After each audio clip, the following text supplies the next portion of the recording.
Eh bien, bonjour. Cette séance pour vous parler d'un sujet qui est quand même très humain, très naturel, c'est la procrastination. La procrastination, c'est de remettre toujours au lendemain. Et rassurez-vous, c'est tout à fait naturel, c'est humain, parce que dans le cerveau, le mot demain veut dire demain.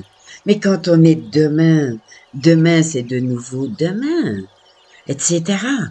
Donc c'est normal, c'est naturel. Mais d'un autre côté, cela peut limiter. Il faut pouvoir faire ce qui doit être fait aujourd'hui et pas toujours reporté.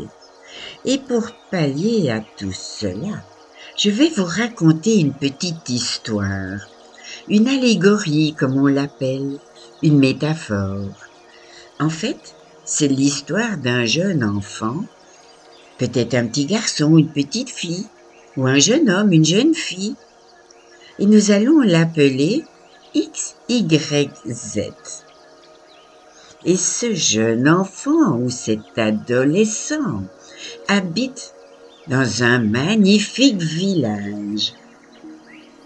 Son papa, son père, est camionneur et chaque vendredi après-midi, dès que la cloche sonne à l'école, cet enfant se prépare, il se change pour aller retrouver son père qui est toujours au travail. Et le père de XYZ a un horaire qui l'amène à travailler même le samedi, parfois même le dimanche. Et un des grands plaisirs de XYZ est de l'accompagner dans ses livraisons, le vendredi après-midi, ou le samedi, ou même parfois le dimanche. Évidemment, c'est un moment privilégié pour XYZ, mais aussi privilégié pour son père, parce que XYZ regarde défiler les paysages, peut-être des paysages familiers. Il raconte sa semaine à son père, et l'oreille attentive de son père et son enthousiasme vaut tout l'or du monde. Et XYZ a cette impression que lorsqu'il est sur la route avec son père, que tout le reste s'efface. L'école, les travaux, le ménage, toutes les obligations, les devoirs, tout s'efface. Et le week-end se déroule généralement toujours de la même façon, de la même manière pour XYZ.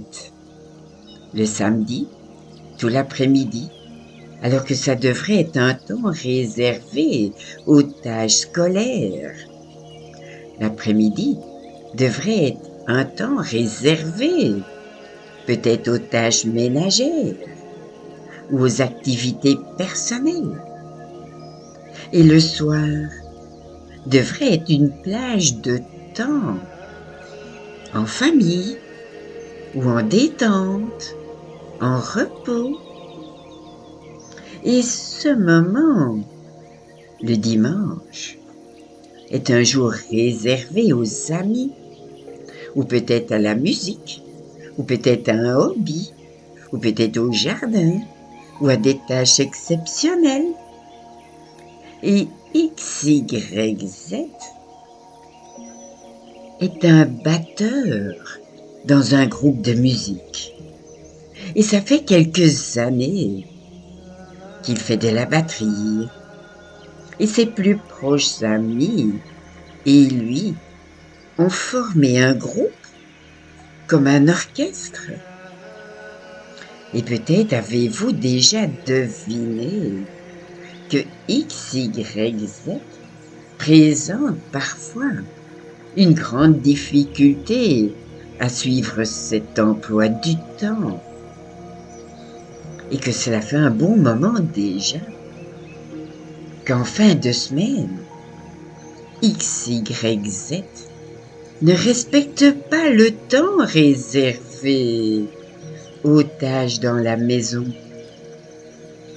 et qu'il n'utilise jamais la plage horaire qu'il s'est accordée, peut-être pour l'école, ou peut-être pour elle-même, pour lui-même. Et ainsi, il lui semble toujours que le lundi arrive beaucoup trop vite. Et tous les dimanches soirs, X, Y, Z constate avec découragement qu'il n'a même pas ouvert un de ses cahiers d'école, ni même pris un peu de temps pour lui, un peu de temps pour elle. Et cela depuis plusieurs semaines déjà, depuis plusieurs week-ends. Et c'est dans un état de stress et d'insécurité, voire d'angoisse, que X, Y, Z se fait donc subir un sprint, une course contre la montre. Oui, un sprint contre la montre. Et finalement, tous les exercices qui nécessitent davantage de réflexion lui paraissent dans ces moments bien plus difficiles, bien moins faciles à accomplir que lorsqu'il ressent une belle maîtrise, surtout quand se pointe la fatigue. Et peut-être avez-vous déjà fermé vos yeux pour écouter mon histoire. Mais parfois, ça arrive que la fatigue n'a même plus de place. Et cette peur de ne pas finir à temps, ce stress de ne pas en sortir, et l'épuisement de terminer tard. Et à l'occasion, cela lui est déjà arrivé à X, Y, Z de mentir pour se justifier, peut-être dans un retard, un manquement. Et sur ses épaules, le poids des tâches non terminées, le poids du travail accumulé, et le stress, et la frustration, même la culpabilité, se sont fait ressentir. Semaine après semaine, tout cela est devenu tellement lourd à porter que profondément, X, Y, Z en a assez. Il en a assez de cette procrastination le week-end. Et il est persuadé qu'il est capable de changer. Mais il n'a tout simplement pas encore trouvé la solution. Même s'il est persuadé qu'il est capable de changer, il a besoin de trouver la solution, n'est-ce pas? Et X, Y, Z, comme chaque être humain, déborde de ressources, il déborde de capacités. Par exemple, il possède ce formidable talent de vivre pleinement le moment présent et jusqu'à oublier tout le reste. Néanmoins, il a maintenant besoin de développer ses capacités, sa créativité. En fait, le respect des temps accordés à chaque responsabilité, à chaque activité, à chaque tâche, même le week-end. Et X, Y, Z a besoin d'avancer. Et tout au long de la semaine, dans une route plus favorable, plus sereine, tellement plus plaisante. Et cette route, c'est la satisfaction et la fierté de faire au moment opportun, au moment prévu, dans une suite de tâches et d'activités menant à l'achèvement au bon moment, à l'amélioration constante de soi, de soi-même, et à la réussite sous différentes formes. Et peut-être l'avez-vous déjà deviné. Cela aussi, en vérité, X, Y, Z emprunte parfois cette route, cette voie. Mais il lui arrive aussi d'oublier son chemin. Et tandis que X, Y, Z possède cette capacité de faire en temps approprié, en temps opportun, il a déjà fait de multiples fois. Mais pour pouvoir y arriver maintenant, et tout le temps, et pour pouvoir avancer le plus efficacement possible, il a besoin, notamment, de maintenir en lui, allumé en lui, le moteur de la détermination, le moteur de la discipline. Il est capable de détermination. Il est capable de discipline. La maîtrise de son instrument musical témoigne de cette réalité. Et maintenant, parlons à présent d'un autre défi. Parlons d'un frein qui garde X, Y, Z dans la procrastination. Un frein comme un blocage. Et en fait, c'est arrivé un lundi matin. C'était un matin à l'école d'une remise d'un devoir important.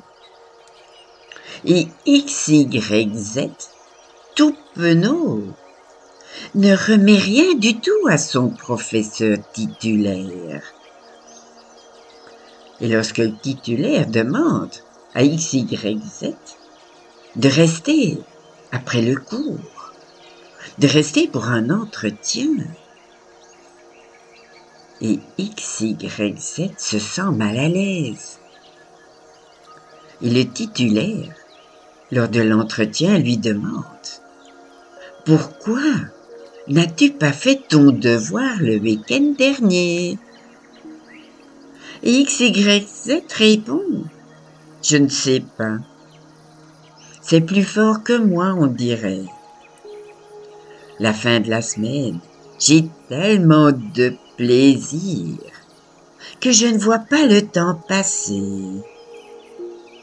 Et comme ma mère m'a dit, je suis un procrastinateur, une procrastinatrice. » Et c'est alors que le professeur titulaire, d'un ton à la fois ferme, posé et bienveillant, transmet à X, Y, Z que si triste qu'un message d'une immense importance, c'est tellement triste. Et en avant la musique. Et il lui dit, X, Y, Z, tu n'es pas un procrastinateur. Tu as une partie de toi qui, de temps à autre, agit ainsi, peut-être automatiquement, peut-être même inconsciemment, alors que d'autres fois, Tu le fais consciemment. Et maintenant, tu cesses, tu arrêtes immédiatement de t'identifier à ce comportement, car autrement, tu ne pourras jamais accéder à la pleine liberté de ton cœur, accéder à la pleine liberté de ton esprit. Et tu peux le décider maintenant, et avec de la détermination, et avec de la discipline, et dans ton quotidien, tu es capable de réussir. Oui, bien évidemment que tu peux réussir. Et maintenant, pendant quelques instants, X, Y, Z ferme les yeux. Il fait le silence en lui-même. Et il perçoit tout au fond de lui qu'il est capable de vaincre la procrastination, qu'il est capable d'accéder à la pleine liberté de son cœur, la pleine liberté de son esprit créatif, imaginatif, et qu'il est capable, qu'il a des ressources infinies pour réussir. Et maintenant, X, Y, Z se libère totalement de cette appellation de procrastinateur, de procrastinatrice, comme s'il effaçait ce mot. Il le fait tout de suite. Il le fait maintenant. Parce que maintenant, c'est le bon moment. C'est le bon moment pour le faire. N'est-ce pas? Et après une courte introspection, X, Y, Z, d'un ton bien résolu, répond à son professeur titulaire. Il lui dit « Oui, oui, c'est ça que je veux. J'en ai assez de me sentir lourd, me sentir lourde. Et c'est décidé. J'en ai fini avec ce comportement. La procrastination est un mot qu'on peut supprimer de son vocabulaire. Et c'est fini, une fois pour toutes. Et chaque jour, et tous les jours, X, Y, Z se sent contents, heureux et fiers de faire exactement tout ce qu'il a à faire. Et au moment prévu, au moment où il a prévu de le faire. Et maintenant, X, Y, Z se dirige rapidement vers l'avant de la classe. Il saisit une craie et il inscrit sur le tableau le mot procrastination de sa plus belle écriture et tout en majuscule. Et ensuite, d'un mouvement aussi juste qu'assuré, il prend le frotteur, la brosse à effacer, l'éponge. Il fait disparaître ce mot. Et X, Y, Z se dit, comme pour ancrer en lui ce changement. Procrastination, tu disparais pour debout. Et léger je me sens. Et avec un grand sourire, le professeur titulaire félicite X, Y, Z. Bravo! Tu peux être vraiment fier de toi. Et mémorise ceci. Chaque fois et toutes les fois que tu ressentiras le besoin de redémarrer en toi le moteur de la détermination, le moteur de la discipline. Souviens-toi que tu peux le faire facilement, aisément, en utilisant la formule de ton choix, comme en avant la musique.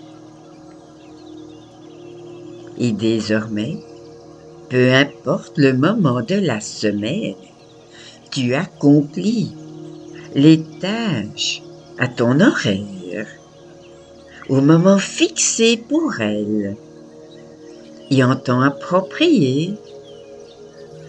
Et tu remarques que cela t'apporte beaucoup de contentement, de satisfaction, de fierté de toi-même. X, Y, Z s'exclame. Ah, je suis tellement content. Je me sens beaucoup plus léger, beaucoup plus légère. Et devinez quoi? X, Y, Z vient d'avoir une idée. Il sait exactement ce qu'il doit faire ici et maintenant pour éviter que la procrastination ne revienne.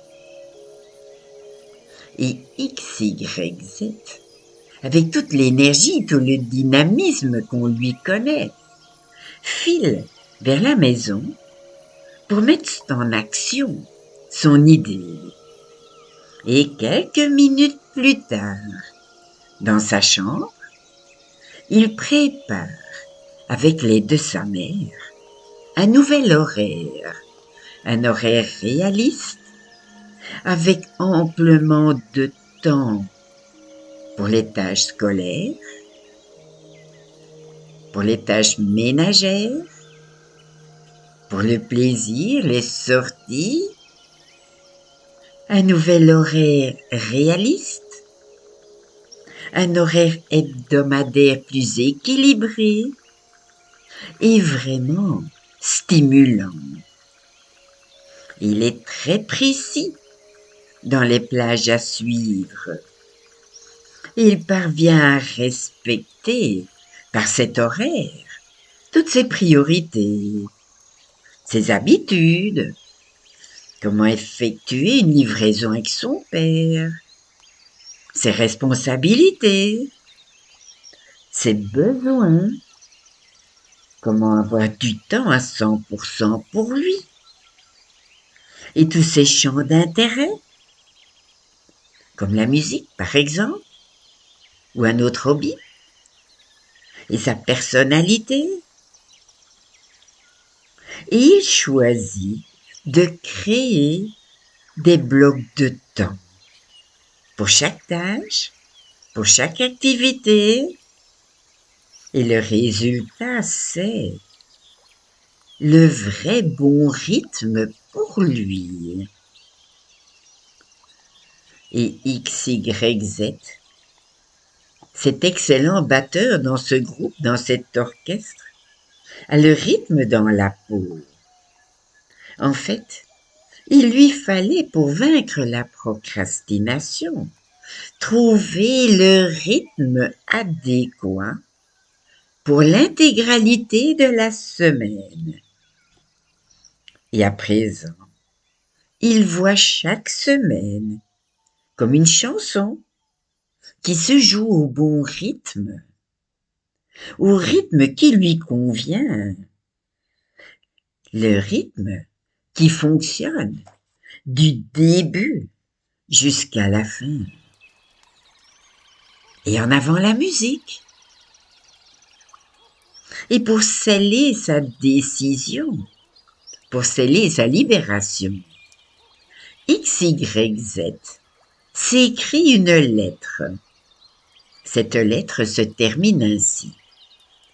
Toute la semaine durant, je domine mon temps, je suis le rythme, je suis le tempo, j'agis à temps, je ne rate aucun temps. et j'ai trouvé mon rythme. Et je ne dis plus que je suis un procrastinateur, une procrastinatrice.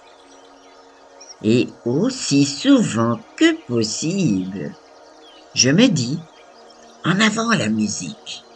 Oui, j'y vais, en avant la musique. Et grâce à ce nouvel horaire fixé, tous les imprévus pour X, Y, Z ne sont plus des bourbiers, d'où il n'était pas facile de s'extirper, puisque maintenant, il maîtrise bien son temps, il ajuste facilement son temps en fonction des événements, en fonction des imprévus, et aucun grand retard à l'horizon, ni petit ni grand. X, Y, Z garde le rythme de son horaire. Il a transposé son talent pour la batterie de façon à sortir de la procrastination. Et plus X, Y, Z avance dans le temps, et plus il garde le rythme qui lui semble aussi naturel qu'en batterie, et qu'aucune réussite n'existe. Seules les réussites existent. Et c'est super. C'est une autre réussite de développer une habitude qu'il adore, qui lui permet d'accomplir encore plus de choses. Comme par exemple se lever le samedi matin 1 heure plus tôt. Et maintenant, toutes les réussites sont rythmées par le temps, sont cadencées au rythme de l'horaire fixé. Aucune réussite n'a de retard, ni petit ni grand. Et toutes les semaines d'X, Y, Z sont rythmées, cadencées au rythme de l'horaire fixé. Et c'est de plus en plus que X, Y, Z goûte le plaisir de les terminer sur une bonne note. Il se sent tellement mieux. Il atteint de plus en plus facilement ses objectifs. Et tous ses efforts sont récompensés et de merveilleuses façons. Tous ses résultats scolaires sont améliorés. L'actualisation d'une réussite sportive est réalisée. Même des concerts avec l'orchestre sont prévus, sont organisés. Et ainsi, toutes les tâches ménagères, tous les devoirs sont faits de façon simple et aux horaires, aux blocs horaires qui sont déterminés. Et ainsi, X, Y, Z, jour après jour, choisit la satisfaction et la fierté de faire au moment adéquat tout ce qu'il doit faire. Et ainsi, il a trouvé le bon rythme. Et il peut choisir la chanson qu'est la semaine. Et il tient cette chanson, ce rythme bien propulsé par le moteur puissant de la détermination, le moteur puissant de la discipline. Et X, Y, Z est de plus en plus heureux se sent de mieux en mieux, a de plus en plus de temps pour lui, pour elle-même. Et une partie de lui, de temps à autre, agit ainsi automatiquement. Et d'autres fois, il le fait consciemment ou inconsciemment. Et c'est bien, c'est très bien, jour après jour, X, Y, Z maintient la satisfaction, le contentement, la fierté de faire au moment adéquat ce qu'il a décidé de faire, d'après ses plages horaires. Il a vraiment trouvé le bon rythme pour les chansons qu'il chante et dont il joue à la batterie, dans les orchestres, dans l'orchestre programmé. Et maintenant, vous n'avez plus rien d'autre à faire qu'à laisser faire. Je vais doucement compter de 1 à 5. Et à 5, vous pourrez soit choisir de basculer dans un bon sommeil réparateur, soit choisir de revenir dans le ici et le maintenant. Que dans le 1, vous laissez toutes ces suggestions et cette histoire de X, Y, Z s'enregistrer profondément dans votre conscient, dans votre inconscient et dans votre subconscient. Dans le 2, c'est toujours 2 mots très importants. 2 mots, 2 actions. On inspire de l'air, du calme, de la détente, et on expire les stress, les tensions, et on fait des exercices de cohérence cardiaque. C'est génial, c'est super. Le 3, toujours les 3 feux. Quand le feu est vert, vous pouvez y aller. Vous êtes en sécurité, vous êtes bien protégé. Quand le feu passe au rouge, c'est stop. Et on arrête, on respire quelques fois, et le feu passe à nouveau au vert. Le 4, ce sont 4 mots magiques que vous pouvez répéter encore et encore. Les mots magiques, ce sont des mots positifs, comme succès, réussite, confiance, bonheur, bonne santé, bien-être, ou en avant la musique. Et au plus vous vous répétez en avant la musique, au plus vous pensez que tout va bien, au plus vous vous attirez ce à quoi vous pensez le plus souvent. C'est une nouvelle philosophie de vie. Et vous devenez ce à quoi vous pensez le plus souvent. Alors pensez bonheur, pensez réussite, pensez confiance, douceur, amour, réussite, succès. Et c'est ça que vous allez vous attirer. Et puis dans le 5, voilà venu le moment de choisir. Soit vous laissez vos yeux toujours bien fermés, vous basculez dans un bon sommeil réparateur, soit vous revenez ici. Et maintenant, voilà, hello, hello. Cette séance est à écouter autant de fois que nécessaire. Les scientifiques disent qu'il faut minimum 21 jours pour créer un changement. La NASA, elle dit 31 jours. Donc moi je dis entre 21 et 31 jours, ou en tout cas le temps nécessaire. Voilà. À bientôt. Ciao, ciao, au revoir.